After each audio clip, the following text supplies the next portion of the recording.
Hey guys, want to show you a little more of my modular board. So let's take a look at it.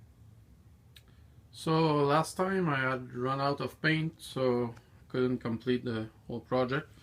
So that's one of the things that you should take into consideration if you have a big project, is make sure you have enough supply, and if you don't, that you can refill easily.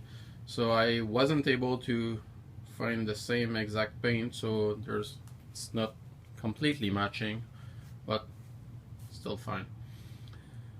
And so yeah, what was missing in the last one was the river sections. So I did like the rest, the green, the brown, and I've also added blue and dried brushed a bit of white for the current.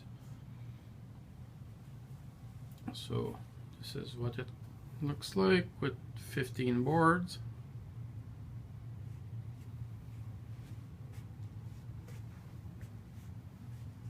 So those boards are 11 by 14, so quite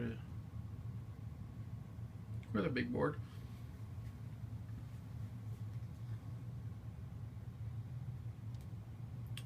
Hope you like it. Thanks.